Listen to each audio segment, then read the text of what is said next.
Greg, are you on? Yes, I am. Hello, everybody. Hey, Greg. Dr. Beck, pleasure. Thank you. Nice to see you. Yes, thank you. So I will just go on without further ado and introduce our guest speaker. Dr.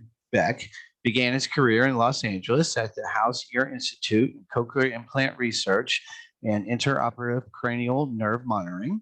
By 1988, he was director of audiology at St. Louis University. 8 years later, he co-founded a multi-office dispensing practice in St. Louis. In 1999, he became president and editor-in-chief of audiologyonline.com, speechpathology.com, and healthyhearing.com. Quite impressive.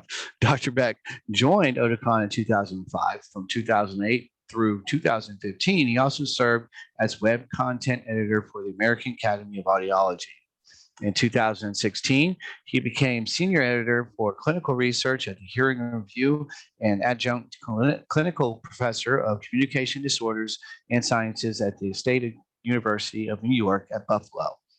In 2019, he was appointed vice president of academic sciences at Oticon.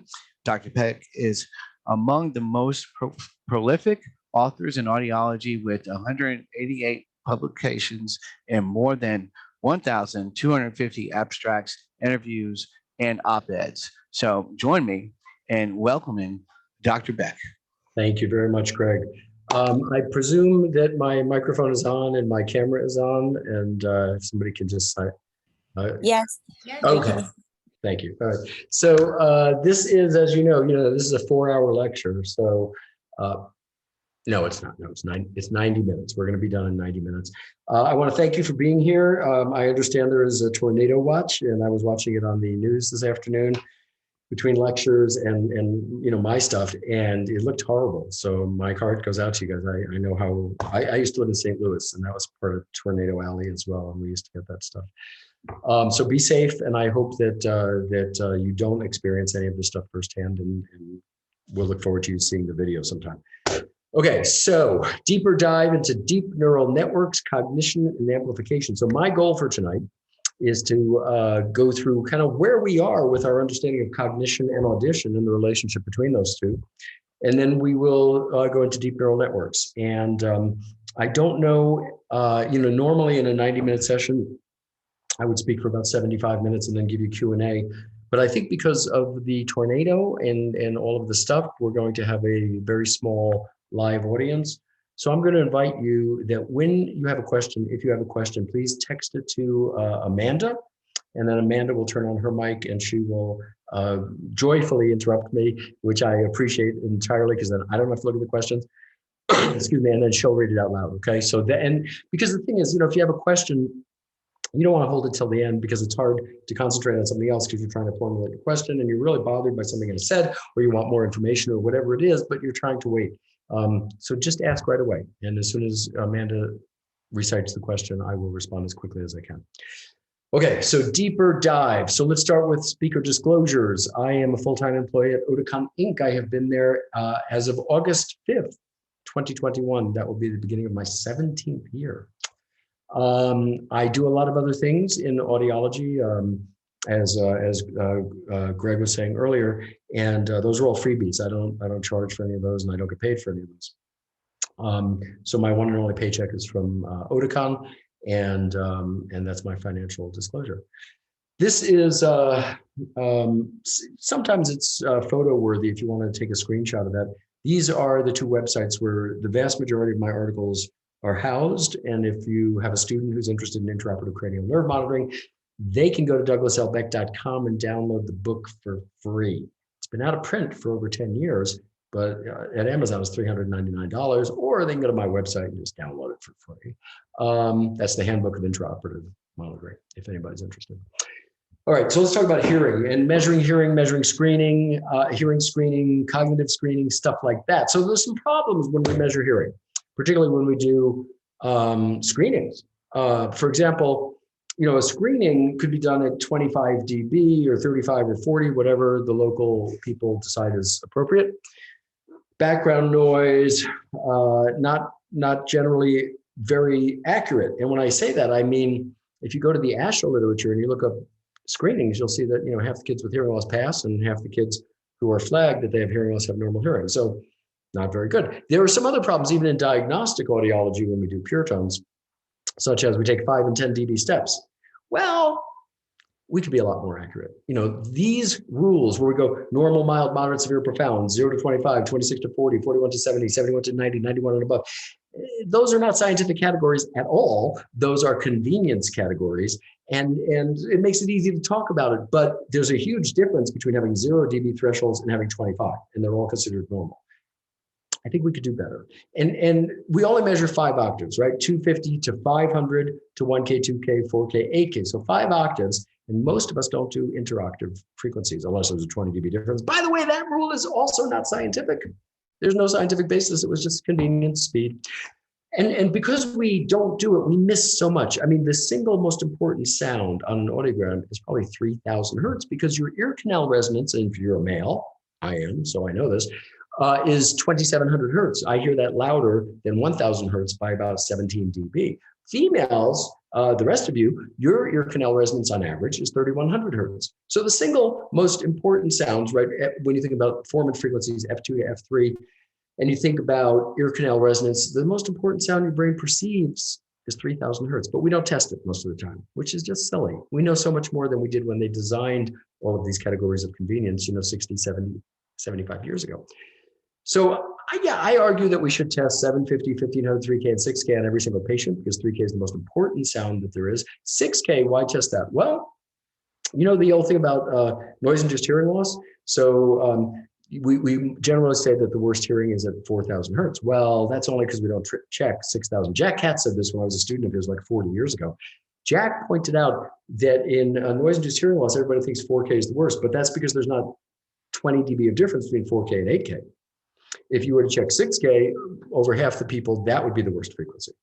So little things like that. Anyway, so we take 5 and 10 dB steps. I would argue it's 2021. Use 5 and 10 to get into the ballpark and then narrow it down to 2 and 3. Go up and down 1 and 3 or 2 and 3. Because when you're taking 10 dB steps, your chance of being off by more than 5 dB is 50%. Hearing versus listening. Most patients who come to see us say, I think I have a hearing problem because I can't understand in noise. Or they'll say, grandpa doesn't do well in Thanksgiving dinner, so, we think he has hearing loss. Right. Well, hearing is perceiving sound or detecting sound. Listening is making sense of sound. Listening is decoding sound. Listening is comprehending sound. So we use hearing and listening interchangeably. We shouldn't. Hearing is just detection. Those are your thresholds. Those are your hearing thresholds.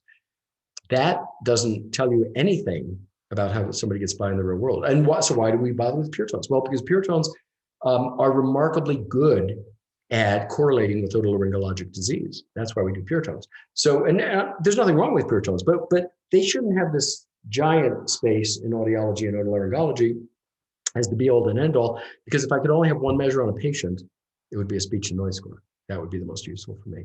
But, so I'm not arguing against pure tones. I'm thinking we could do a lot better with pure tones. We should do more of them and we should use smaller steps. Just, my own personal opinion. When we measure hearing, right, the brain interprets the sound, and we don't have any brain functions on air, bone, and speech. You could say, oh, well, word recognition score, that's involving listening. Not really. No. When you're listening in quiet, a bird could do it. That's why, we have the term a bird brain, not mocking birds, but just saying, if you say to a parrot, if you have a parrot, a minor bird or, whatever, and you say, I love you, I love you, I love you. After you say that about 12,647 times, the parrot says, I love you, and the parrot doesn't. So that's my point. Say the word went. Yeah, it doesn't take much brain to do that. It really doesn't. So you're not getting very deep into the correlations between vision and hippocampus and auditory and the amygdala. And it's such an easy test. And that's why it's not very accurate, right? When we do word recognition score and 70%, 80% of us do it monitored live voice, which means there's no point in doing it. I mean, just to be fair and honest. I mean, you guys know this. You all went to grad school. This is the Georgia Academy of Audiology. And you won't find any papers that say it's okay to do monitored live voice, yet about 3/4 of us still do that.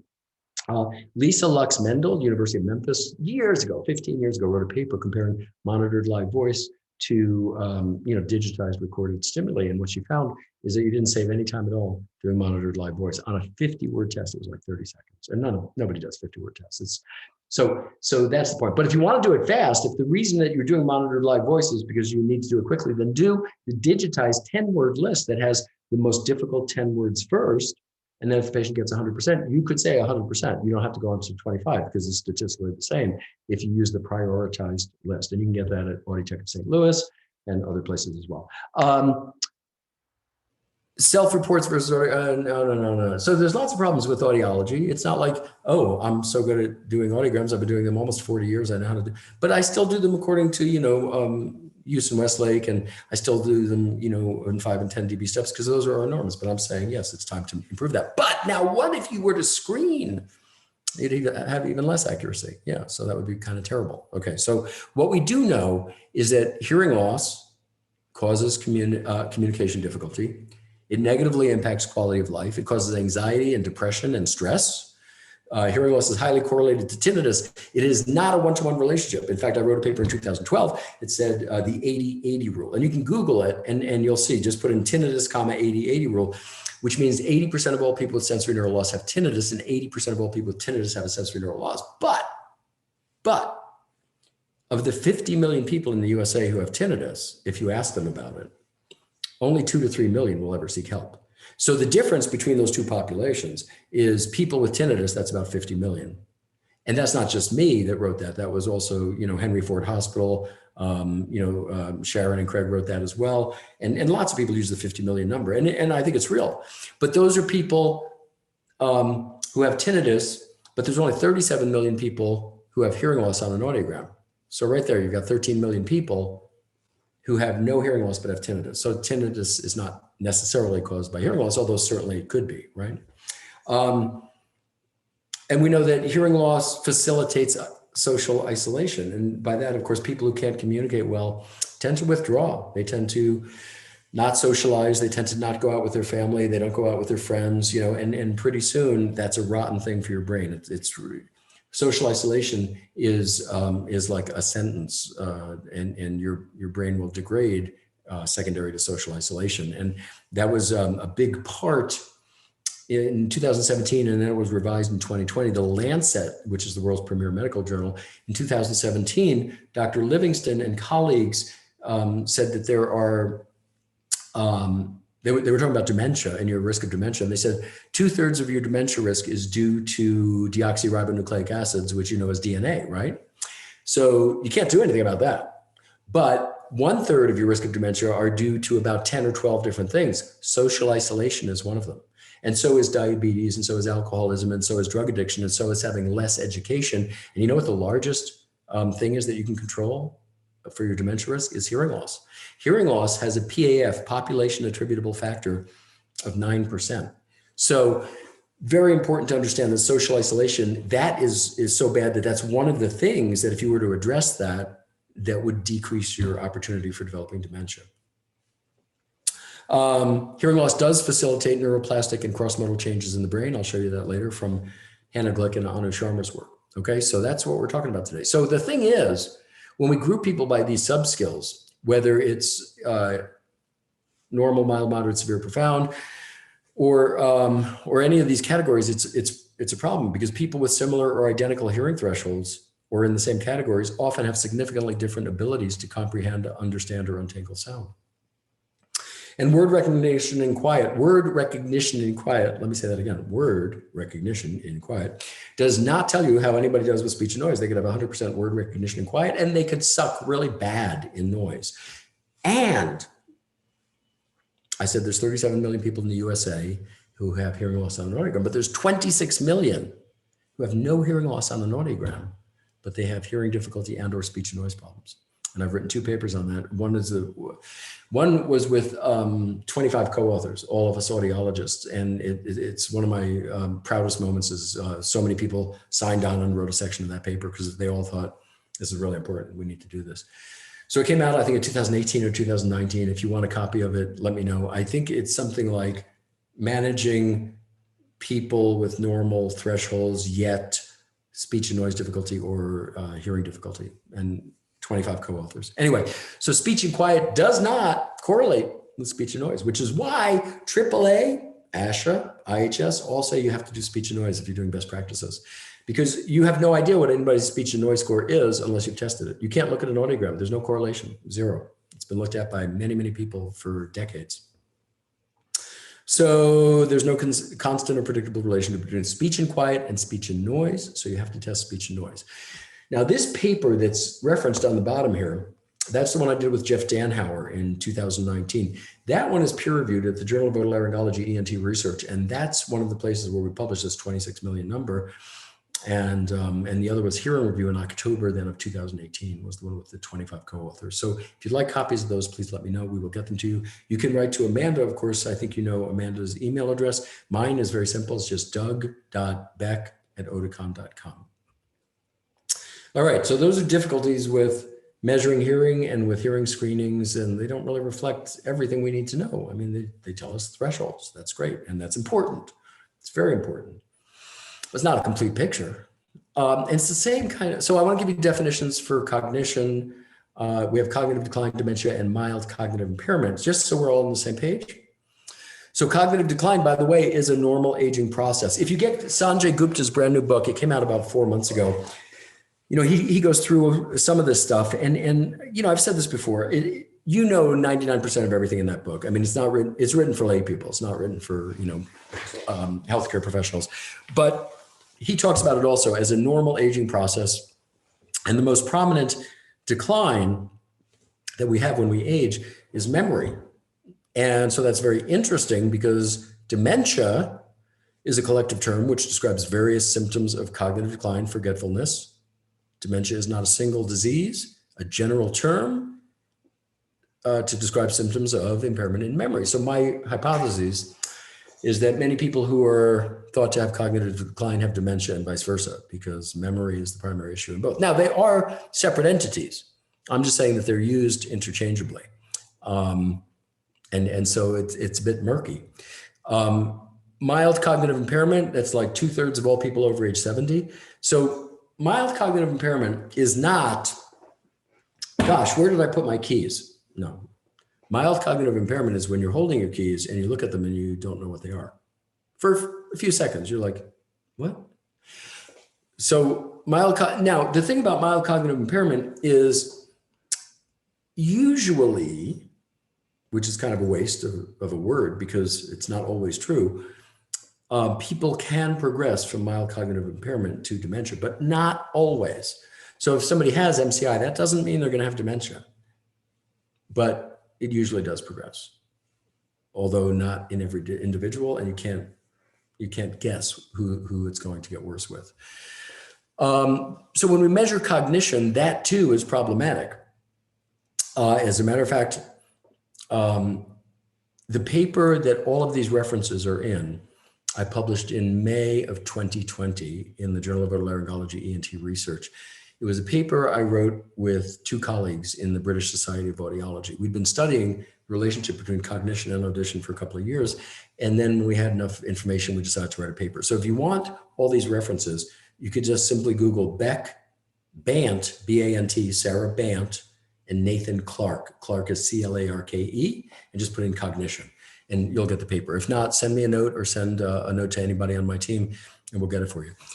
But we're not able to thoroughly or accurately measure human cognition. So that's important to know. And by the way, cognitive abilities can't really be observed. They can only be inferred. And any cognitive screening, any attribute that you measure, whether it's memory, math, processing speed, reflexes, any of those, they just measure an individual's ability at that moment in time. And it very likely does not represent their entire cognitive ability, and it's going to change over time. So when you measure a subskill or an attribute, you're only measuring that one skill at that one moment in time, and the ability to predict overall cognitive ability based on a specific subskill is not a proven attribute of any cognitive measure. Now, if you start thinking about screeners, well, I think screeners are useful. My favorites would be MMSE, Mini Mental State Exam, the MoCA, the Montreal Cognitive Assessment, CogniView. CogniView is particularly cool. It's very sexy. I don't know if any of you have seen it, but if you Google it, you'll learn a lot about it. And it's an automated test takes about 5 to 10 minutes. It's got its own self-standing computer. Some offices charge $50, some charge 25, some do it for free. And it's because, cognitive health, mental health is a big deal. And it's particularly a big deal when somebody comes in and says, well, my dad is 76 years of age. He seems to hear okay, but he can't understand what people are saying. Well, so that could be sensory neural loss. That could be a neurocognitive disorder. That could be a listening disorder. Now, when we talk about listening disorders, the 26 million I mentioned, excuse me, those could include neurocognitive disorders. They could include ADD, ADHD. They could include, let's go with auditory processing disorders. Let's go with auditory neuropathy spectrum disorder, cochlear synaptopathy, hidden hearing loss. All of those things, most of the time, people with APD have absolutely normal hearing, right? But they're not processing. Their ability to make sense of what they heard is not so good. And that's true of these other things as well. So my point is that when somebody comes in, they said, well, dad is in his mid 70s and he doesn't understand. So we think he has hearing loss. Well, what we know now is it could be hearing loss. Absolutely. It could be a supra-threshold listening disorder. And it could be cognitive decline / dementia or some other neurocognitive issue. So this started getting a lot of attention about 10 years ago. In 2013, in the Journal of the American Medical Association, Frank Lynn at Johns Hopkins said they looked at 1,984 older adults with no cognitive impairment per the modified mini mental state exam. So it's a screener of a screener, but these folks had no disorders in their mental capacity.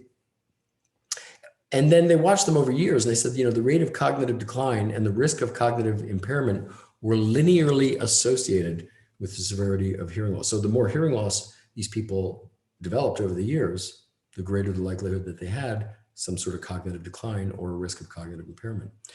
So they summarized, and you probably saw this in a lot of audiology journals, hearing loss is independently associated with accelerated cognitive decline and cognitive impairment in community dwelling older adults. So that was one of the first major reports on this, and that was almost 10 years ago. So what we did at the British Society of Audiology is we started looking at what's the relationship. We asked 4 questions. So here's question number 1. What's the relationship between these things? And we explored the literature and we spoke to a bunch of experts and we did everything we could to come up with comprehensive answers. So when you read that paper from May 2020, one of the first things that comes up is this question. And we said, there's 4 different hypotheses as to the relationship between hearing loss and cognition. The one that makes the most sense to me is the common cause hypothesis. And what that means is supposing that it was vascular. So we know as people age, they have more hearing loss. As people age, they have more cognitive impairment. So what if the root of all this is actually vascular? That is, they have atherosclerosis as they age because they ate lousy food, most people do, for decades and decades. So they start to get plaques on the inside. So the outside of your arteries and veins stays the same, but the inside gets smaller and smaller and smaller as you build up cholesterol, triglycerides, lipids, things like that. So for blood to circulate, older people, by the way, also develop high blood pressure. Well, maybe it's because the heart has to still perfuse the entire body, but the vessels are narrower. So you have to pump harder, causing more high blood pressure to reach all the end organs that you're trying to reach, and the capillaries and the veins and all the stuff. So the theory here is that hearing loss and cognitive decline might share a common neurodegenerative thread, such as vascular disease. Imagine the labyrinthine artery, which is a couple of hairs wide, and that feeds your cochlea, right? So as you age and you develop cognitive decline, perhaps because of blood flow, and that's a very real thing. There are cognitive diagnoses due to cerebral blood flow. So if you have decreased blood flow through your brain isn't going to perform as well. So you might have cognitive decline secondary to blood flow, and you could have hearing loss secondary to blood flow by the same process. Make sense? I hope so. I'm not going to go into these other 3 hypotheses, but you get the idea, right? That hearing loss can cause social disengagement, loneliness, depression. We sort of talked about that earlier. Auditory deprivation, secondary to hearing loss, we know that causes major problems. The first studies on that were done in the 50s and 60s, where they would snip an animal's eighth nerve and the contralateral side in the brain didn't develop normally because it wasn't being stimulated properly, right? Cognitive load, if you have hearing loss, your brain has to work harder to sort things out because it's not getting the full complement of sound. So the neural code going to the brain is not as complete as it might have been had you had a full complement of normal hearing. So again, I'm going to pass on those other three because I think they're important, but the one that I think is the most viability as a primary cause seems to be the vascular theory. So question 2, what effect does hearing loss have on cognition performance? Well, a reduction in the SNR can reduce a person's memory for spoken words, and even more so for people with hearing loss. Now, this will explain to you why I spent so much time earlier about those categories: normal, mild, moderate, severe, profound. And we said normal. Normal actually could be from -15 to +25, right? So there's about 40 dB there. In some populations, even for people with normal hearing, as hearing ability decreases from excellent to normal, measurable aspects of cognition decrease. This was written in 2019 in the Journal of the American Medical Association. And Dr. Gedda and colleagues looked at the mini mental state exam, and they said a reduced audibility, like having thresholds of 20 to 25, absolutely gives you a lower score on the MMSE than having thresholds of 0. Why? Because if your threshold, let's suppose person A's thresholds are 0, person B is a 20. Well, person B has a 15 dB worse signal to noise ratio, even in quiet. Pretty cool, right? Is there a link between hearing loss, cognitive decline, and dementia? This is question 3. Well, I already told you about the Lancet study, 2017, and hearing loss has a 9% population attributable factor, meaning that when you talk about all the risks for dementia that we can control that are behaviorally modifiable, hearing loss is number 1. It's a 9% population attributable factor. Now, the others off the top of my head, because I'll probably skip a few because I won't remember. So diabetes, drug abuse, alcohol abuse, less education, hearing loss, social isolation, air pollution. Okay, that's 7 or 8 off the top of my head. There's 2 or 3 more, but you get the idea. So if you correct those things in your life, you're less likely to have dementia. Now, this is interesting. Remember we talked earlier about the interchangeability of dementia and cognitive decline because they both generally refer to memory problems. Not always, not specifically, but to a large degree. So Deal, Betts, and Yaffe looked at, and this is peer reviewed too, 10 dB decrease in thresholds may correlate with a 14% increased risk for dementia. Now, you could have a lot of people with 70, 80, 90 dB hearing loss who have no signs of dementia whatsoever. But they are saying that the two correlate. The greater the hearing loss, the more likely the risk for dementia. And every 10 dB of hearing loss increases your risk of dementia by about 14% in the population they studied. And this was a paper by Dr. Yan and colleagues, and they did a meta-analysis, and they sort of said the same thing. For every 10 dB increase in hearing loss, there's about a 12% increase in the incidence of cognitive impairment. So it looks like even having normal hearing at 20, 25, you could be at substantial, risk as compared to somebody who's at -5s or 0s, right? So that's the point. Question 4, and this one is the most important. Can we intervene on the relationship between hearing loss and cognition?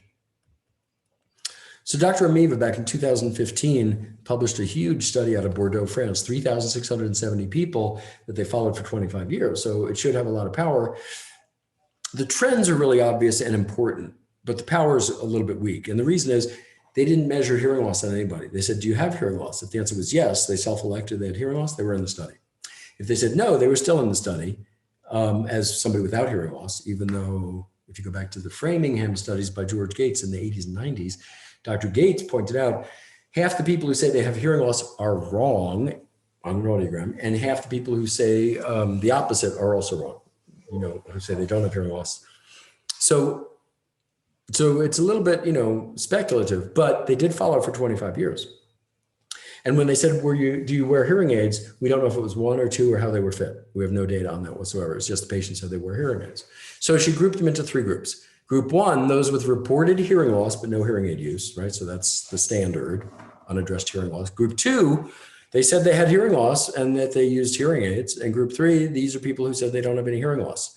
So what she found is that addressing one's hearing loss by use of hearing aids may slow cognitive decline by alleviating communication difficulties, improving mood and social interactions.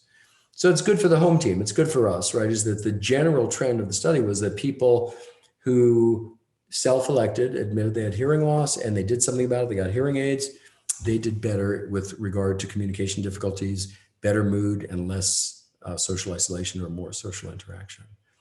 So that's good not only for the home team, but for the patients that we take care of, right?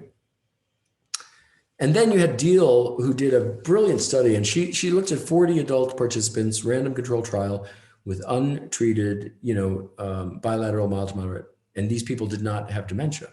And what she found was really interesting. She grouped them into 2 groups. People were in rehab with hearing aids or rehab without hearing aids. So, rehab without hearing aids, those are just good suggestions for how to communicate and how to get by in life. So hearing aids in half the group and no hearing aids in the other half.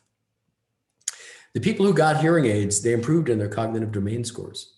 And without hearing aids, there was no change or they got worse. This study will come out full blown in 2022, maybe 2023, but it's called the Achieve study. And so what they did here, the 40 they reported on, that was like the pilot study, and they found it was a very, very substantial finding. So they did a full blown study, which will come out soon. Jafari and colleagues said that advantages of hearing amplification devices are important. And, of course, hearing amplification devices at least partially restore hearing, and they improve overall cognitive performance in older adults. And this is peer reviewed. So, we can't promise anybody that wearing hearing aids is going to slow cognitive decline. We don't have that data. Nobody has that data. And we can't say it's going to reverse it or slow it down or any such thing.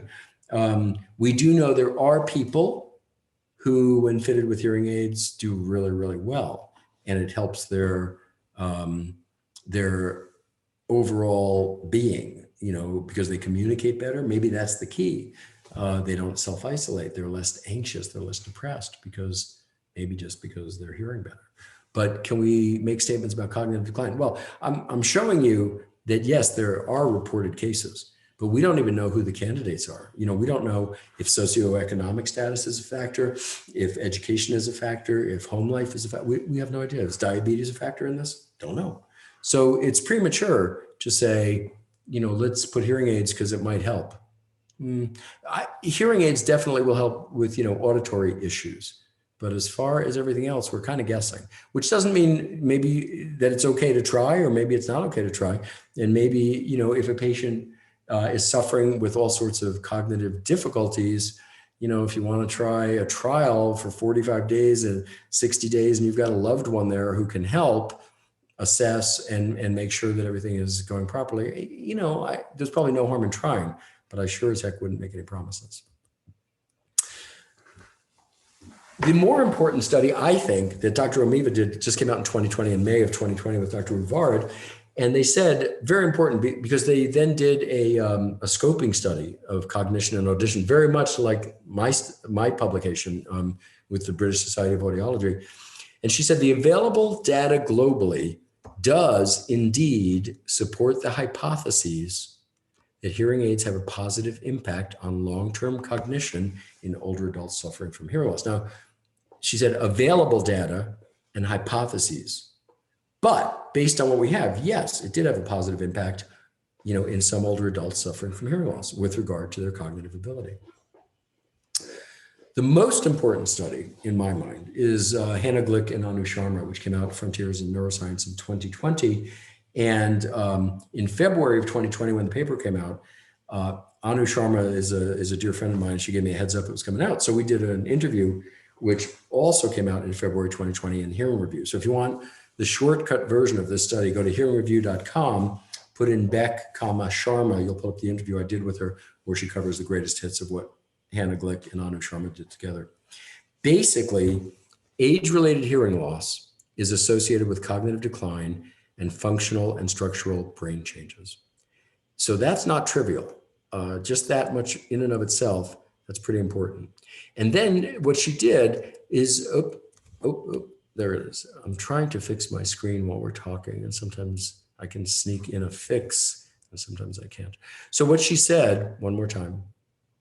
There we go. Okay, that time I fixed it. Age-related hearing loss is associated with cognitive decline and functional and structural brain changes. She took patients, fit them for 6 months with Oticon Open S1, and she determined that multiple deficits were improved after 6 months of daily hearing aid use, providing, and look at this word carefully, striking evidence of compensatory cortical neuroplasticity. They noted a reversal in cross-modal reorganization and speech perception improvements and gains in cognitive performance. You should be asking yourself, what the heck is cross-modal reorganization? So here's what it is. If you have hearing loss, your superior temporal lobes are not being stimulated like they should have been had you had a full complement of hearing. So that part of the brain is not being stimulated. So another part of the brain might take it, like the visual area, your visual cortex in the occipital lobe might take that processing area because it's not being used for audition. Your sensory motor strip might take it. Parts of your parietal lobes might take it. So when she said they noted a reversal in cross-modal reorganization, these people had cross-modal reorganization and it reversed. It went back to how it was supposed to be 6 months later after daily hearing aid use. And so my summary statement for that stuff is, despite emerging reports of benefit, despite delayed degradation of cognition via amplification, we're only at the beginning of our understanding of these relationships, and much more information is required to make definitive causal statements. It appears increasingly clear that a universal and well-defined causation statement, that ain't gonna happen this year, maybe next year. The evidence does show that for those who do self-identify and they take action, like they get hearing aids for their age-related hearing loss, they may be positively impacting their age-associated cognitive trajectory, and possibly, not really, we can't promise, but possibly reducing their incidence of dementia. That's what I'm comfortable saying. And you have to find your own level of comfort. This is after studying this for a couple of years, this is a statement that I came up with, and I wanted to put it in here because that's what I believe to be true. The best way to predict the future is to create it. This is the first paper that I ever did on deep neural networks. This was an interview with Lars Bramslau. We'll talk about this paper in a little while. This is the interview that I mentioned with Anu Sharma. Excuse me, I have to take a sip here. And this came out February 2020, same month as her peer-reviewed paper with Hannah Glick, showing cross-modal reversal and showing that some people absolutely improve their cognitive functions. She said brain changes and cortical reorganization occur even with mild sensory neural hearing loss. So this is a big deal because your brain changes as a result of mild hearing loss. Well, there are a lot of people with mild hearing loss who are going to be trying, over-the-counter hearing aids that are going to be fit rather poorly, and they're going to have a miserable experience, most likely. And so they're going to say, well, I tried hearing aids, it didn't work for me, which is just a horrible situation. But this brings up the question, right? If you have mild sensory neural loss and you're doing okay, you do great with speech and noise. Somebody actually did a speech and noise test. You're performing as you should. Should we put hearing aids on them anyway? Because the human brain does reorganize when coping with a mild sensory neural hearing loss. And some of these changes might be reversed with excellent and timely hearing aid amplification. So if we wait for it to get worse, maybe the brain deficits get worse and maybe they become less likely to go back to where they were. I don't know, it's speculation. We don't have enough data to make any of these statements. So after 6 months with well-fitted hearing aids, reversal of the cross-modal recruitment of auditory cortex for visual processing in the age-related hearing loss group occurred and coincided with gains in auditory speech perception, global cognitive function, executive function, processing speed, etc. So why visual? Well, because as they got more and more hearing loss, the occipital lobe, the visual processing center in the back of your head, started to take over some of the temporal lobe real estate. And that was reversed when they were well fitted with hearing aids. So the Amoeba study with Uvard I already covered. And so we're going to move on to deep neural network. So that's part one, because I know I only have 90 minutes. So we've got about, we're 40 minutes in. Let's take a 3-minute bio break. We'll start back at 6:43. We'll talk about deep neural networks. And I'm gonna leave my camera on because I'm scared to turn it off, because if I turn it off, it might not turn it back on.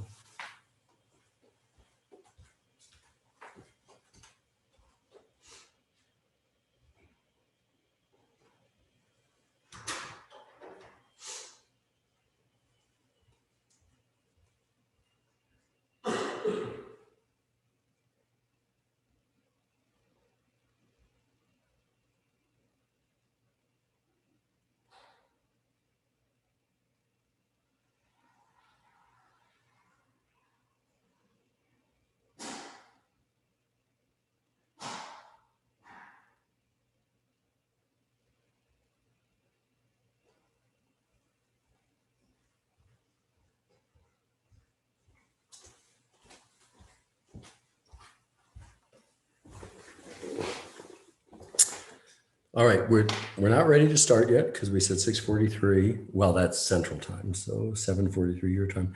But does anybody have any questions before we start? We still have about 90 seconds before we kick it into gear. I would be happy to take a question or two.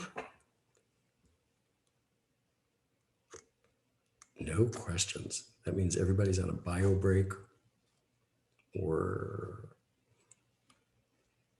everybody fell asleep. Doug, I have a question. Yes. It's Krista. I'm not a dispenser, but I do auditory processing evaluations and treatment for mostly kids, but we're going to expand to adults. And there's so much of this is such great information. Do you guys have on your website or have accessible just more like PSA flyers or short articles I can hand to clients? Because when I do I see veterans and I talk to them all the time about making sure that they're treating even these mild hearing losses. And I mentioned the whole cognitive decline and from untreated hearing loss. And I would love to have some good, information for the public. Yeah, well, even though we don't write, I personally don't do a lot of, B2C, right, for consumers in particular.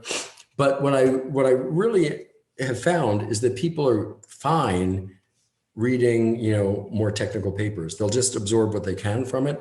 So I'm going to try this right now, live and in person. I'm at Google and I'm putting in Beck, Bant, and Clark. So it's Beck, B-E-C-K, Bant, B-A-N-T, Clark, C-L-A-R-K-E.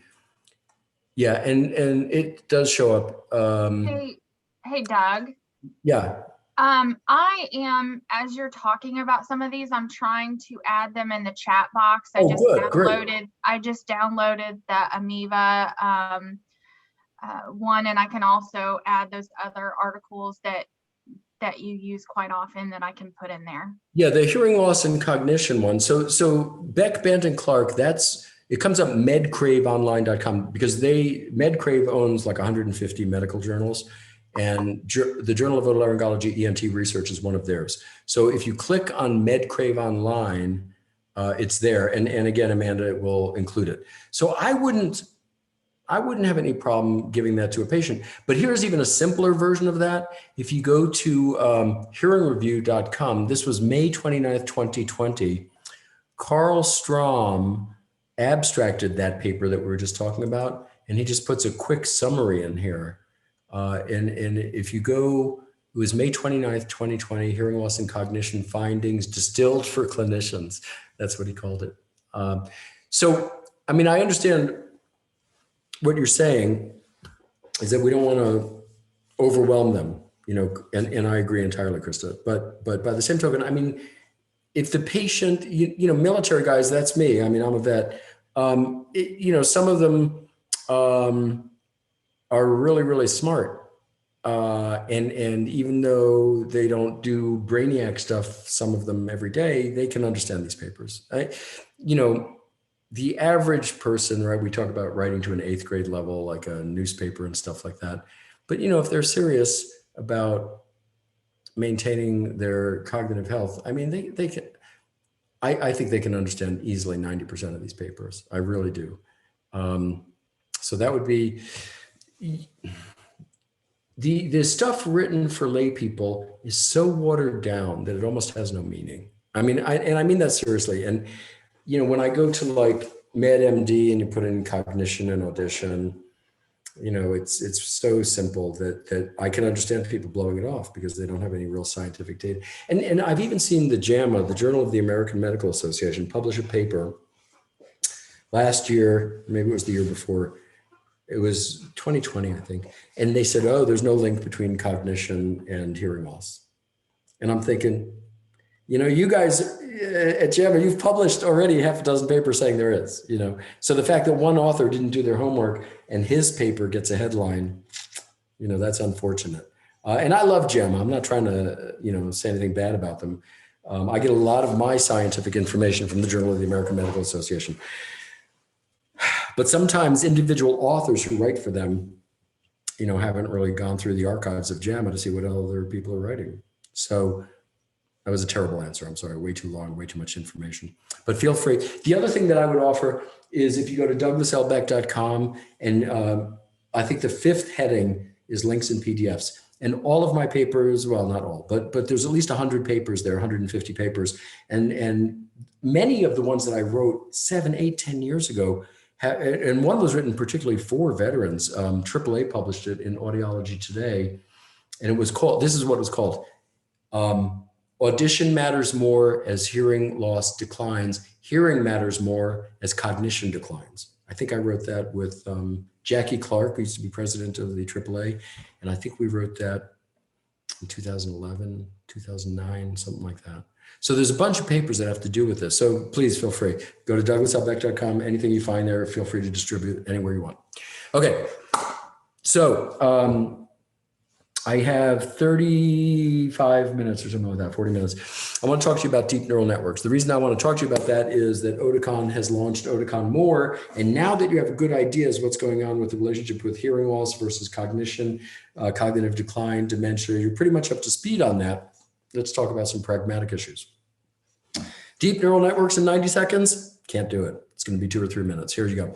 Artificial intelligence, old word. We've been using that word for 40 or 50 years. It has no firm meaning. It could be, you know, just the thermostat on the wall in your house or your fridge. That's artificial intelligence, right? You set it at 70 and oh my gosh, it stays at just about 70. Machine learning, also term 20, 25 years old. And that could be in hearing aids where, you know, you have program 1, program 2, program 3, and the hearing aid starts to realize when you switch. So it starts to do that automatically. So that could be machine learning. But the smartest of all of these technologies in the digital world is deep neural networks. Now, I just said it's the smartest in the technical world, right? Digital world. But let's start with biologic deep neural networks to give you an example. When you learn to speak, you listened, assuming you were normally developing, right? You, or I should say typically developing. So if you had normal hearing and a normal brain, you listen to millions of sounds and your brain finds patterns, starts to organize them, and then you start to speak them. So your brain organizes these vast input sets of data. It could be millions and millions. And the same thing happens when you learn to walk. Right? You start and you can't even roll over, and then pretty soon you're rolling over, and then you start to crawl, and then, you know, your brain starts to say, oh my gosh, I can ambulate. So you start doing all these cool things, like you're measuring the pressure points at your ankle and your knees and your hips, and you're putting this all together with forward motion. So you have the sensory stuff going in these long nerves in your legs and your torso, feeding your brain, and then your brain is sending down efferent signals to the muscles, and you're slowly but surely learning to walk, and then you start to run and skip and jump, and that's all cool. But that's a deep neural network. There is no written protocol. Fish learn to swim, birds learn to fly. Deep neural networks, that's what they are. They take vast quantities of data, they look for patterns, they organize information, they use a best fit outcome, and they self-check to make sure that the output maximally represents the input. And some examples: facial recognition. You know, you can open your iPhone with your face. Speech recognition. I love Siri. It's so cool. You can say virtually anything that makes any sense, and Siri will try to respond. And, you know, just, I'll do that for fun because, hey Siri, are you there? Let's see. I'm listening. Oh, sorry. I have 2 phones on at the same time. Okay. So I'll say something totally absurd and we'll see what Siri says. Hey Siri, what? No need to apologize. Thank you. Siri, what? Oh, see now, because I'm live, she's not gonna do it. Okay. Okay, Siri, are you there? I lost Siri. I feel so bad. All right, goodbye. So anyway, but you know, it works better than I just used it. So speech recognition, self-driving cars, deep neural network. They cannot map every single street in the world. And yes, I know Google does that and Apple does that, and they can map, you know, domestic USA. Okay.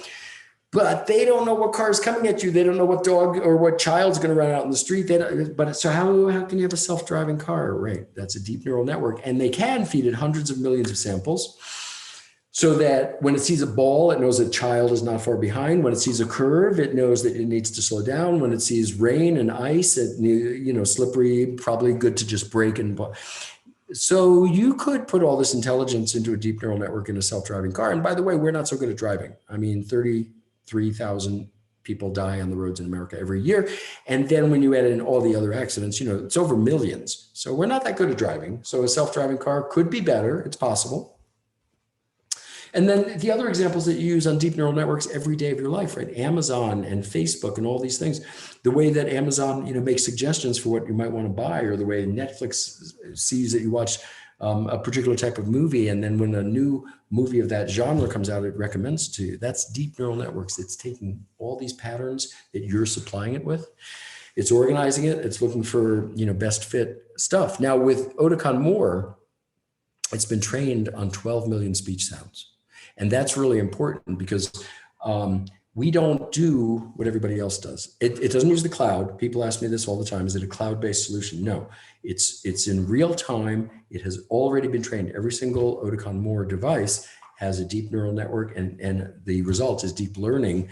And so that has been trained on 12 million speech samples. So it knows about speech and noise. It knows about echo and reverb. It knows about interaural loudness differences, interaural timing differences. It knows that you need access to all the sounds around you. And I'll show you some really cool stuff here.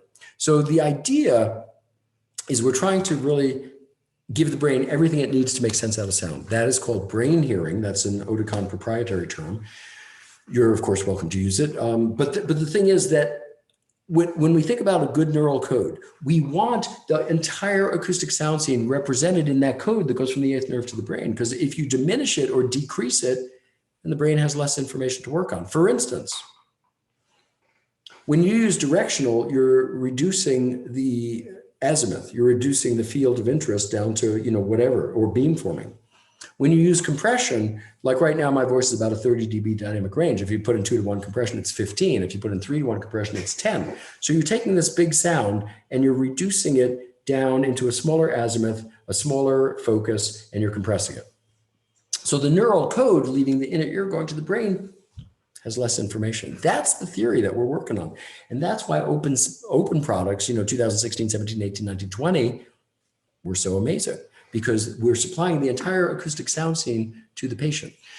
When we started to get into Oticon More, we realized intentionally that we had replaced all of the core components of traditional hearing aids. So we don't use directional or beamforming. We're using an open sound paradigm. Even in Oticon More, we're using an open approach. We want all the sounds to be balanced, to be prioritized, and to be accessible. We don't want to decrease them. We want to balance them so they're appropriate, so they're prioritized. But if you want to switch speakers or pay attention to somebody else, you can, because the signal's there. In a neural code that has less and less and less information, your brain has to work harder and harder to make sense of it. And I'll give you more examples, but this is the thing. We're looking for a full and precise, balanced sound scene. All these things should not be equal because they all have different value to your brain. I'm not going to speak, excuse me, in any detail about the Polaris chip, but yes, we design our own chips, and the Polaris chip is amazing because it's 64 channel, because it has twice the computation capacity and speed of OpenS1, and because, of course, it has a deep neural network. When we think about the Polaris chip and the Oticon More hearing aids, we think of two functions. This term you should try to remember, because I'm going to use it a couple of times. MSI means more sound intelligence. That's the first part of the pathway. So that's where the deep neural network is. That's where the 12 million trained sounds get, that's where the sound that the patient is in gets examined against 12 million speech sounds that are already in it. Then we have the MSA, the more sound amplifier. Rather than compressing every single sound, it doesn't do that. It compresses only very, very loud sounds, and It gives us 6 times better resolution. It is a high-tech amplifier. It is not a standard hearing aid amplifier. Rapid, high-resolution amplification, 6 times more resolution than an Open S1. So I want to talk to you about how we hear. And remember, we were just talking about the neural code and how our goal is to give you a very rich neural code. So what that means is we are not trying to reduce. Ear hearing, the first 100 years of hearing aids, because, Oticon's 117, 118 years old. In the early days, we would get thresholds and we would try to keep sounds, above the threshold, but comfortably loud, not LDL, not UCL. You don't want to exceed that stuff. But right, so it was all about the ear, making sure that the sounds could be perceived or detected. But now we know so much more. In 2021, we know that right now you're watching me. So your occipital lobe is involved in decoding the speech signal. Your hippocampus is involved because that's where your long-term memory is. So when I'm saying a word, you're digging into your hippocampus to get the meaning of that word. So you're placing it then into your working memory so we can have this conversation. If you like my shirt, you might say, wow, that's a great shirt. I wonder where I got that. So that means that you have an emotional reaction to my shirt. And so what that means is your amygdala is involved, your emotional responses. Now, if it's politics, and I'm not going to talk about politics, but if it was politics and you hated the politician, could happen, so your brain then is involved in the auditory signal, the emotional signal, because, they're politicians, and the occipital lobe and information going from the anterior commissure across from the superior temporal lobe left and right, and the corpus callosum, the other huge white tract. So your whole brain is involved in decoding speech. That's the point. That's why the neural code has to be enriched and has to be really, really good. You want all that information there because what happens is not line labeled like we learned. What happens is all of this stuff happens at once. So your brain has to now this picture that you're seeing, this is not anatomically correct. It's not supposed to be. It's showing the pathway. So the path is your brain gets all of this information. It gets oriented to it. And then it focuses on who and what it wants to focus on. And then it applies meaning, which is recognition, right? So it's very different from what we learned in graduate school 20, 30, 40 years ago. Can I give you an example of how this works? Yes, absolutely. So here's Orient. Let's talk about EEG. So electroencephalography is not something that audiologists usually talk about, but it's a cool thing to talk about because if you were to take a situation, okay, we're gonna look at 3 hearing aids. Here's what we're gonna do. More sound intelligence on, so that's the deep neural network on versus off versus Open S. We always benchmark against our very best product when we introduce a new product. So the next product we introduce, whenever that is, will be benchmarked against Oticon More. Because if we can't show improvement, then what was the point? So here's these 3 hearing aids. More with the deep neural network on, more with the deep neural network off, and Open S1. Okay, so this is you sitting in the magenta chair in the middle. And what happens here is foreground 1 and foreground 2, those are normal speech envelopes, and you've seen those before a million times. And then B1, 2, 3, and 4, those are background 4 talk or babble speakers. So it's actually 16 talk or babble, and the signal to noise ratio between the foreground 1 and foreground 2 versus the background babble is 3 dB. Now that 3 dB, that should be impressive to you because these were all people with mild to moderate loss. Mead Killian in 2002 said people with normal thresholds need a 2 dB signal to noise ratio to get half the words correct.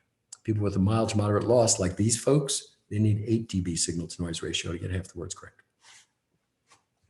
So this is the environment. The hearing aids are being worn, all 3 hearing aids in this situation. So this is a speech and noise, very ridiculously difficult situation.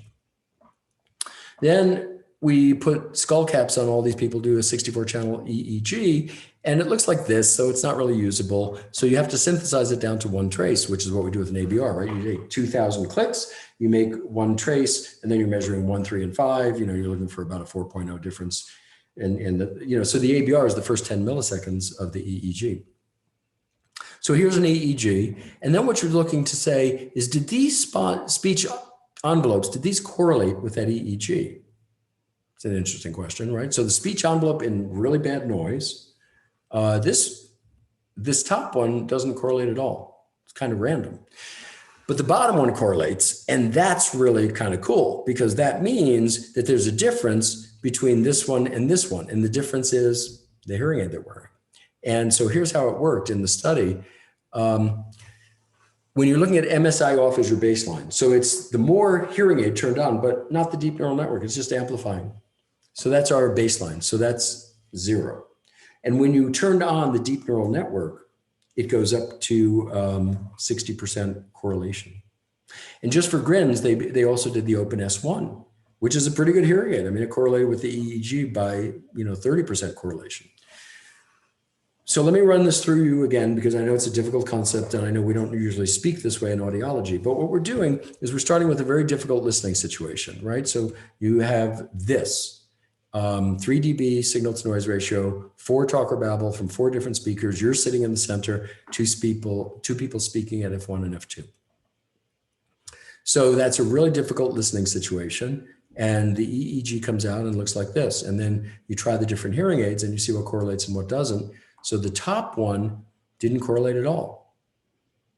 And the next two, Open S1 and Oticon More turned on so that the deep neural network was working, it did correlate. And the correlation was 30% correlation with Open S1 and 60% with Oticon More. That's Orient. Let's go to focus. So focus, we're gonna look at selective attention. Can you pay attention to who you want to pay attention to in the sound situation you're in when it's really noisy? So selective attention, that's the definition I just gave you. I'll give you a second because I know some people are taking pictures. So there you go. Now, what we did is we took 34 people with this hearing loss, mean age 63 years. I would call them youngsters. You'd call them senior citizens, I guess. Mild to moderate sensory neural hearing loss. Same 3 hearing aids, Oticon More on, Oticon More off with regards to the deep neural network versus Open S1. Okay, look at the right side of the screen. The simple environment, pretty simple. There's a narrator and he's saying, pay attention to the right speaker, attention left, attention center. So you know where to pay attention. And then out of the speaker comes, say the word went, say the word shoe, whatever. So that's a really easy task. In fact, most of the people with this hearing loss, they don't even need their hearing aids to score about 100% on that, right? It's pretty easy. Yeah, well, then we go to the left side, which is complex. And now you're adding 3 sound-filled speakers doing 4 talk or babble each, and again, a 3 dB signal to noise ratio. So that's a very difficult task. And here's how they did. The simple environment on the right, no change, pretty much the same with Open S1 and Oticon More. But when you look at the complex environment with all the background noise, 15% higher performance with MSI enabled. That's with the deep neural network. Now that's higher than Open S1. That's not the total. They didn't just do 15%, but they did 15% greater performance with the deep neural network on as compared to off. And Open S did pretty well. I mean, it did 5% better. So, but again, all of these, and it's a take-home point that if you're going to look at, you're going to try to establish, is Oticon More really everything that we're saying it is? Is it really that good? You have to try it in a difficult listening situation. You're going to say in the easy situation, there's not much difference. Okay, so that's focus. And then if we look at recognize or apply meaning, we could do a speech and noise task and a memory recall task. And the speech and noise task, you're pretty used to that. Okay, here's the demographics. 18 people, 68 and a half years of age, 85 dB receivers in each of these people. And here's the task. The blue speakers are the noise, the black speaker is speech, and the goal is to repeat the words. Now, let me take a sip. The thing that you're used to is probably an SNR 50, the signal to noise ratio, get 50% of the words correct. That's what Mead-Killian measures, and I love it, and I think it's brilliant. Carhart and Tillman did that in 1970. That was 51 years ago. And very important, speech and noise is the single most important test that we do. But in Denmark, when they were doing this study, they said, 50%, that's good. We get that, that's standard. But let's do something ecologically more valid. So they cranked it up to 70%. So I like this a lot. I think it makes good intuitive sense. If you're familiar with speech and noise tests, I think you're going to like this too. I'm not going to go through the test because we don't have time, but it's a simple speech and noise test. 4 speakers of 4 talk or babble, 1 front speaker with the primary speech that they have to repeat. And what they found is if you set the hearing aids exactly as Genie prescribes. That's our software, fitting software. You get 1.5 dB improvement in signal to noise ratio going exactly as Genie were to prescribe it. That's 1.5 dB better signal to noise ratio than Open S1. That's not a total. The total, we don't know, to be honest, because I wrote a paper in 2016, 2017 with Nick Legoff. He is a doctorate in auditory science, neuroscience. And we said that the average improvement with Open 1, the original Open product, was 6.3 dB, which is a lot better than directional mics or beamforming, because they came in at, with open domes, right? They came in at about 2 or 3 dB, and we went 6.3 dB. And that was also peer reviewed. And also, we weren't the only ones who found that. There was a study in Amsterdam that looked at it, and they found 5 dB improvement. So that's still excellent. Anyway, so that was Open. And then Open S1 came out, and it was a little bit better. And now this is more, which is another 1.5 dB. So 6.3 plus 1.5 is 7.8, right? So I would guess, and I don't have this number, and I wish I did, but I don't. And how come we don't have this number? Well, because there was a pandemic, and we were just lucky that people came in to be subjects, for the last year. So we got basic measures just comparing Open S1 to Oticon More. It was very impressive, and we don't know the total number, because it's very hard to get people to come back. Now, when you personalized the Oticon More fitting a week or two later after the patient had some experience, it got even better. How important is 1.5 dB signal to noise ratio? Well, glad you asked. Brian Taylor and Gus Mueller, in their 3rd edition of their brand new book, which came out about 4 months ago, for every dB improvement in signal to noise ratio, the patient gets about 10 to 15% improvement in word recognition. So this is 1.5 dB, so 15 to 20% improvement in word recognition. And then when it was personalized, it was even better. And that's better than S1, right? It's not the total. The total is probably 7, 8, 9 dB. I don't know. We didn't get data on that because pandemic. But we did get this data, and this is pretty impressive, because what we really wanted to know, which is why they did this first, is this better than Oticon Open S1? Because if it's not better, we did something wrong. And it is truly better, no issue there. So they said, when you're using an SNR 70, which is the same thing as an SRT 70, those two things mean the exact same thing, the speech reception threshold to get 70% of the words correct based on the signal to noise ratio, 1.5 dB better than Open S. And then we did this really fun one where we took 25 people age 50, I'm just checking time here, we're good. 58.8 years on average and 48 dB on average hearing loss. And what they did is they gave them these interesting things to do comparing Open S1 to Oticon More. And here's one of them, a bunch of babble coming around the patient's head and one primary speaker. And what they had to do, it sounds pretty simple. You just say, okay, Mr. Smith, I want you to repeat the last word. The team lost the match. Mr. Smith says match. The lady hurt her arm. Mr. Smith says arm. So that's easy task because it's short-term memory, which is good for 15 or 30 seconds. You can remember stuff, plus or minus, 4 plus or minus 3 digits for 15 to 30 seconds. So long story, but that turns out to be correct. But then after they do that, which is really easy, then you say, okay, tell me all of the last words. And that becomes really hard. So on the easy task, just short-term recall, you see there's virtually no difference between Open S and Oticon More.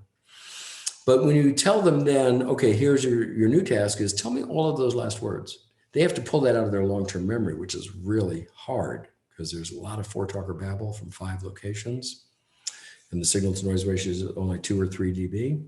So with Oticon More as compared to S1, they got 16% improvement in long-term memory compared to Open S. So that means better long-term memory recall means more cognitive resources are available, and it took less listening effort. 16% was statistically significant. So here's the tech slides, and as I often say, 28 nanometer chip technology. I have no idea what that means, and I really don't care. I couldn't care less. The important thing to me is how do the patients do? And what I just shared with you is they have better selective attention.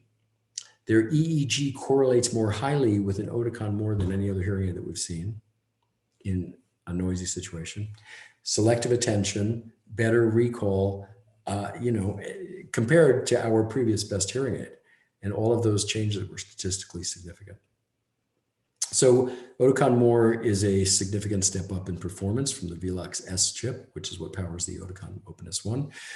I'm sure you know by now that More does use the ASHA, that's the Audio Streaming for Hearing Aids protocol, so you can stream to many different Android phones. Android phones, there's a bazillion different ones, and every one is not the same, but you can check with Amanda or your account manager or oticon.com and see which Android phones you can stream directly to. Of course, all iPhones.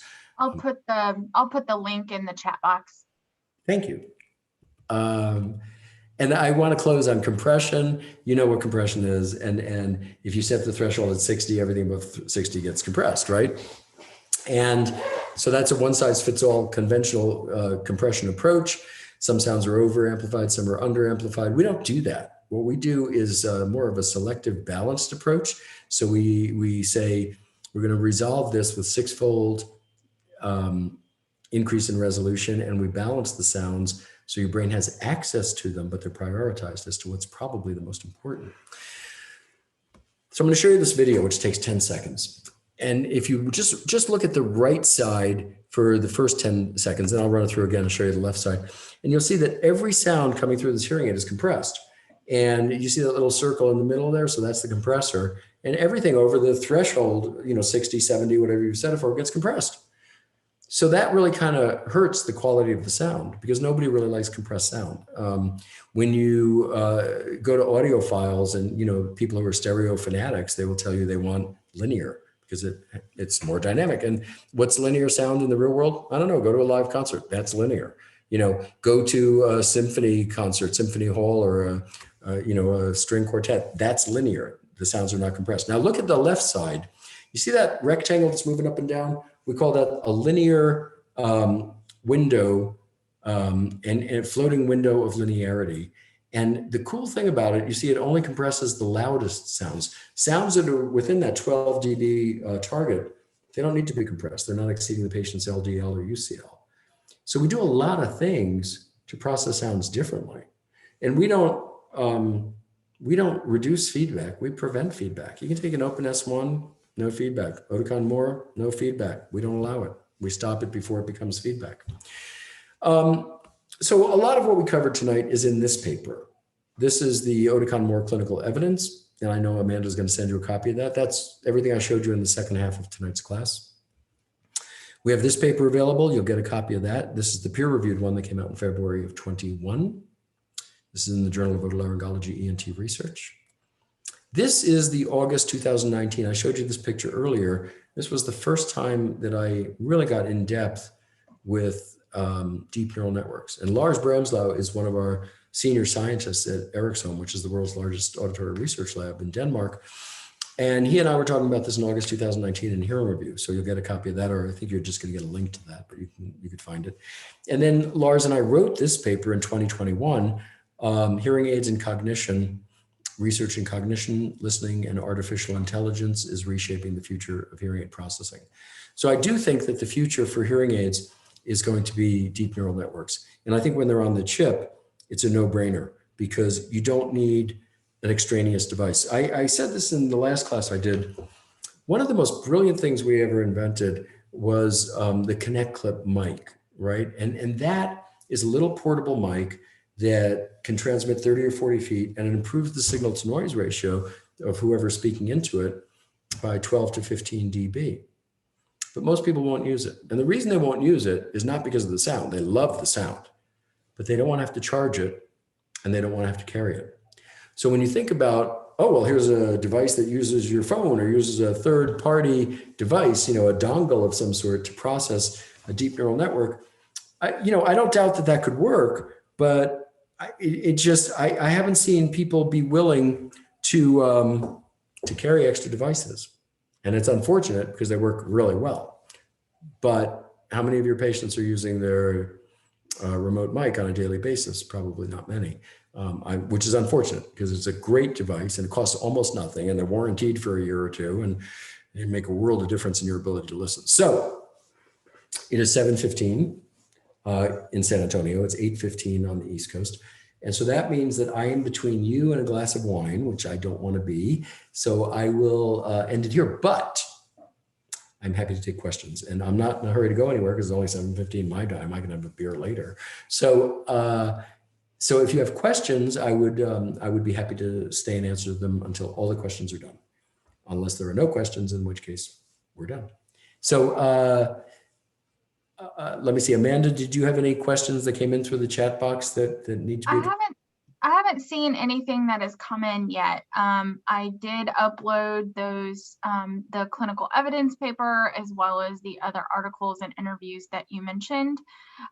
Please know I put both of our email addresses at the top. So if, you know, there is something that you're intrigued about or interested in, and it's very possible that we have a paper on that that Doug has written that we can send over to help with that, or get a question answered easily.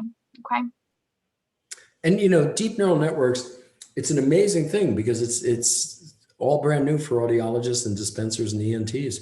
And you know, we're just starting to scratch the surface of what these things can do. If you read some of those papers I did with Lars Bramslau, he talks about what we might be able to do in a few years with them. And it's pretty cool because, you know, the only limit is imagination, right? So I hope that this has whetted your appetite to learn more about it. And if there are no questions, I will ask that, I don't know if Greg wants to close out the meeting or who needs to do that. But I will turn it over to Amanda unless there are questions, and I'll let Amanda close it out unless somebody from the GAA wants to have the final word. Okay, Greg, do you want to close out, or would you like me to close? I see he's on. And this is Lacey Sharp. I'm the president-elect. I just wanted to take a moment really quick to thank you all. That was such an interesting presentation, and just really great to see so many examples of research relevant to this topic. So thank you guys for an amazing presentation tonight. Thank you. That's very kind of you. I will say, you know, it was so good to see everyone again, for us to have the opportunity to meet again. I really appreciate Dr. Beck being here and doing this for the Georgia Academy. And on that note, please don't hesitate to reach out with any questions or concerns, or if we can help you with anything. We are here to help always. So have a great night, and thank you, Dr. Beck. My pleasure. Thank you, Amanda, and thank you, Georgia Academy of Audiology. Have a great evening.